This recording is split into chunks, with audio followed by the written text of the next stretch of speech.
ခုခေတ်ရှင်များအခုရှာသည်ဆိုရင်အတန်မစဲမဟာပဋ္ဌာန်းယူ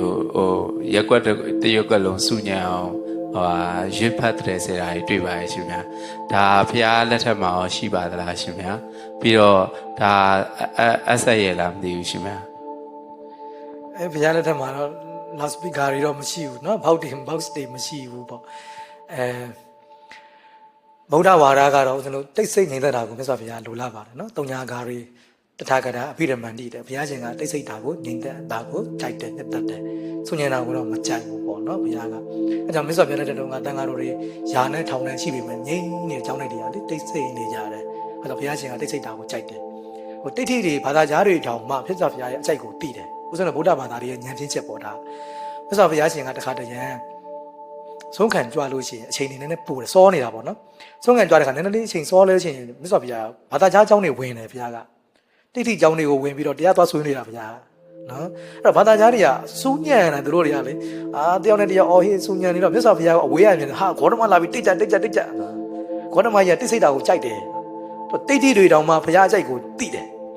နော်ဘာသာကြားတွေတောင်မှဘုရားအကြိုက်ကိုသိတယ်အဲ့တော့ဘုရားလာပြီးဆိုရင်တိတ်တိကြောင့်လည်းကိုငြိမ့်တက်တယ်ဘုရားအကြိုက်နေပေးကြတိတ်တိတွေက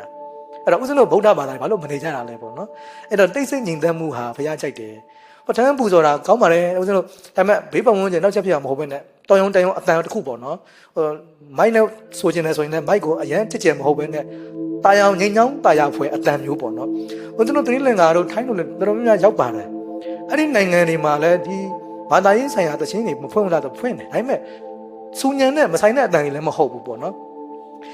တာယာနာပြောဝဲဖြစ်တယ်ဘာသာကြားပဲဖြစ်ဖြစ်ဗုဒ္ဓဘာသာပဲဖြစ်ဘယ်သူပဲဖြစ်ဖြစ်ဒီအတန်လေးကိုကြားလိုက်မယ်ဆိုရင်တာယာငြိမ်းချောင်းတယ်ပေါ့အေးချမ်းမှု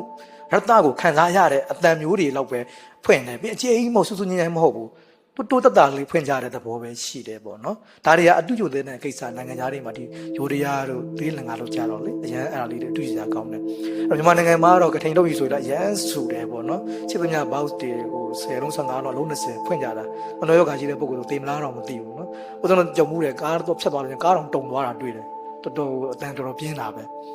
ဆိုတော့ပဝန်းကျင်တွေအနေနဲ့ဆိုရင်အထင်သေးနိုင်တယ်ပေါ့နော်ကိုသာသနာပုံမှာ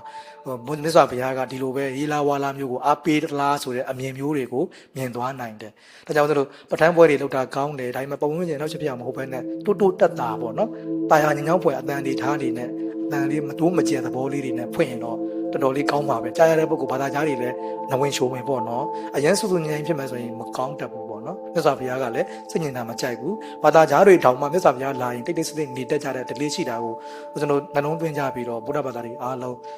ဘာပဲလုပ်တိတ်တိတ်ဆိတ်လုပ်ကြတာကောင်းတယ်ပေါ့နော်